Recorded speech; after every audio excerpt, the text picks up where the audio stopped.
So hello everyone. जो last moment पे आपको मैथ्स में अगर एक अच्छा खासा स्कोर करना है, राइट, एक अच्छा खासा स्कोर करना है, मतलब आप चाहते हो कि आपका 30 से 35 मार्क्स इजीली बन जाए, राइट। मैथ्स के अंदर 50 मार्क्स तो यार बहुत ही रेयर ही आते हैं, लेकिन लास्ट मोमेंट पे आप 30 to 35 मार्क्स इजीली अचीव कर सकते हो। कौन कौन सा टॉपिक आपको करना है मैं आपको यहाँ पे वन बाय वन बता देता हूँ। उन टॉपिक को आप एटलीस्ट कर लो, और ये टॉपिक ऑलरेडी आपके फर्स्ट सेशन में आ चुके हैं, और कुछ इंपॉर्टेंट टॉपिक में बताऊंगा जो आपके आने वाले हैं, ठीक है ना। एक करके हम करना स्टार्ट करते हैं। मैं ऑलरेडी यहाँ पे बना चुका हूँ, तो देखना स्टार्ट करते हैं, ठीक है। देखो, जो हाई, तो यहाँ पे मैं लिख देता हूँ 30 to 35 मार्क्स इन मैथ्स। यहाँ पे जेईई मेंस की बात हो रही है, मैं आपको ऑलरेडी बता चुका हूँ, ठीक है। तो एक करके हम देखना स्टार्ट करते हैं, राइट। तो सबसे पहले हम हाई स्कोरिंग टॉपिक की बात करते हैं इसके अंदर। तो हाई स्कोरिंग टॉपिक के अंदर वेक्टर्स एंड 3D देख लेते हैं। वेक्टर 3D, ठीक है। तो आपको पता होगा 3 से 4 क्वेश्चन हर साल इसमें से आए हैं, और मैं वो टॉपिक आपको बता देता हूँ जो अभी आ चुके हैं आपके फर्स्ट टर्म में, ठीक है। तो देखो, आपके डॉट और क्रॉस प्रोडक्ट से क्वेश्चन आ चुके हैं, आपके शॉर्टेस्ट डिस्टेंस से क्वेश्चन आया है, जिससे आया है ये भी आपको करना है, ठीक है, क्योंकि काफी सारे शिफ्ट बनते हैं आजकल, राइट। तो ये जो टॉपिक आ चुके हैं ये दोबारा रिपीट होंगे, इसकी बहुत चांसेस है, और कुछ टॉपिक आपको करने पे, ठीक है। शॉर्टेस्ट डिस्टेंस के ऊपर क्वेश्चन आ चुका है,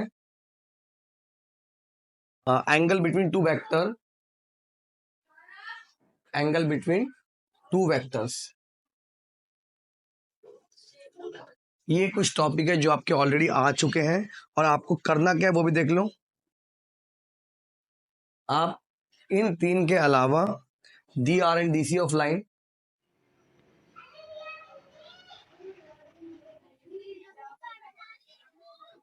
and foot of perpendicular about the line, क्या, foot of perpendicular about the line, कोई दिक्कत तो नहीं है। ये टॉपिक आप अगर कर लोगे, इतने टॉपिक अगर कर लोगे, चलो 3 क्वेश्चन नहीं बनते हैं, लेकिन इतना पक्का है कि 2 क्वेश्चन तो आपके कहीं नहीं गए। 2 क्वेश्चन आपके इन टॉपिक से बन ही जाएंगे, ये तो गारंटी है, ठीक है। मैं इजीली टॉपिक बताता हूँ। दूसरा टॉपिक है आपका डिटर्मिनेंट, ठीक है, मैट्रिसेस एंड डिटर्मिनेंट। तो इसको हम देखना स्टार्ट करते हैं। मैट्रिसेस एंड डिटर्मिनेंट के अंदर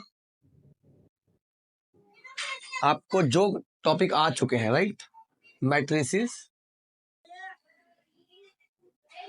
एंड डिटर्मिनेंट, जो टॉपिक इसके अंदर आ चुके हैं वही मैं आपको बताता हूँ एक करके। तो देखो, पहला टॉपिक जो आ चुका है वो है कैरेक्टरिस्टिक्स इक्वेशन।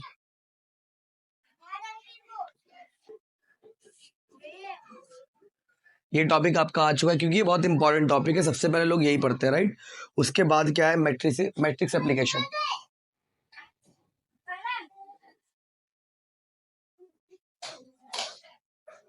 ठीक है, ये आया था। थर्ड टॉपिक में बताता हूँ आपको, property of adjoint of matrix, property of adjoint of matrix,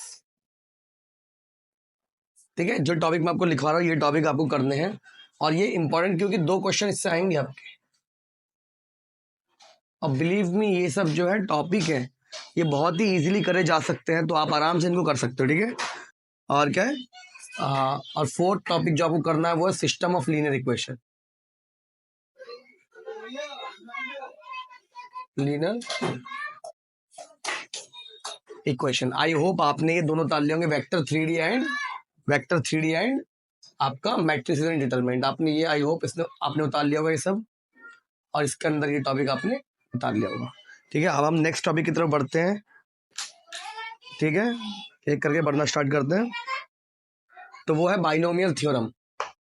सुनने में बहुत लोग बोलेंगे भैया ये बहुत कॉम्प्लेक्स लगता है, बट ऐसा एक्चुअली है नहीं, ये बहुत ज्यादा कॉम्प्लेक्स नहीं है। इसके अंदर कुछ टॉपिक है जो आपको करने हैं, वो मैं टॉपिक आपको बता देता हूँ, राइट।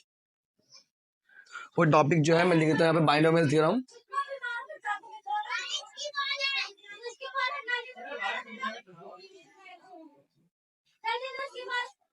Binomial theorem.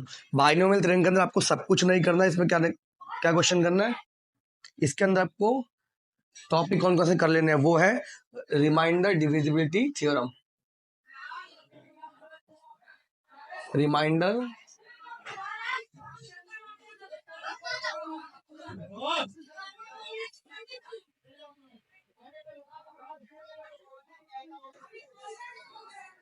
ठीक है, रिमाइंडर डिविजिबिलिटी, हाँ ठीक है। उसका क्या है,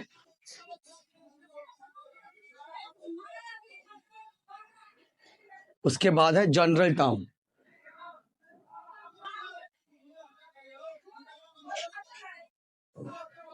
क्या है जनरल टर्म। तो ये दो टॉपिक आपको करने हैं। आपको मैं यहाँ पे बाइनोमियल थ्योरम तो करवा चुका हूँ। उसके बाद आप कुछ पॉइंट्स है जो मैं बता दूं आपको। देखो इंटीग्रल कैलकुलस बहुत ही बड़ा चैप्टर है, राइट। सब कुछ नहीं करना इंटीग्रल कैलकुलस के अंदर, कुछ टॉपिक बता देता हूँ, आप वो कर लो, किस्मत अच्छी हुई तो उससे आ जाएगा, ठीक है। Property of definite integral,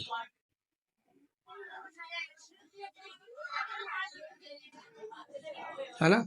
definite integral की प्रॉपर्टीज आपको पता होनी चाहिए। बहुत ही सिंपल सा ऑड इवन वाले क्वेश्चन हो गए, ठीक है। जैसे ऑड होता है तो डायरेक्ट आंसर 0 हो जाता है, वैसे ही क्वेश्चन हो जाएंगे। तो आप प्रॉपर्टी ऑफ डेफिनाइट इंटीग्रल कम से कम भी करके जाना। और एक क्वेश्चन आया भी था, एरिया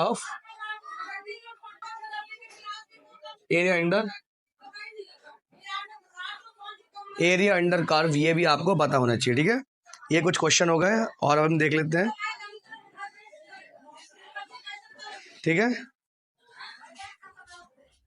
ठीक है, आप देख लेते हैं पीएनसी।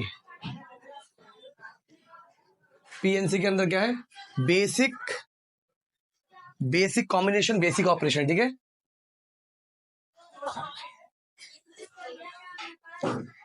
कॉम्बिनेशन बेसिक प्रॉपर्टीज, ठीक है।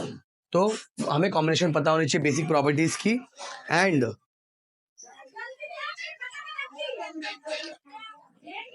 अब हम आते हैं क्वाड्रेटिक इक्वेशन के अंदर, ठीक है। अब देख लो क्वाड्रेटिक इक्वेशन के अंदर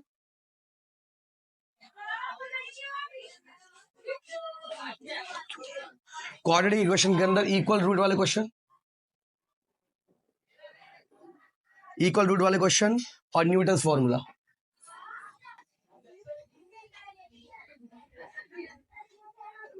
और उसके बाद क्या है, n डिग्री इक्वेशन।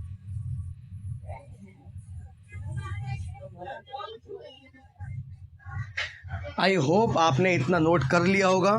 उसके अलावा मैं आपको कुछ टॉपिक और बता देता हूँ, जैसे कि स्ट्रेट लाइन के क्वेश्चन मत भूलना, ठीक है।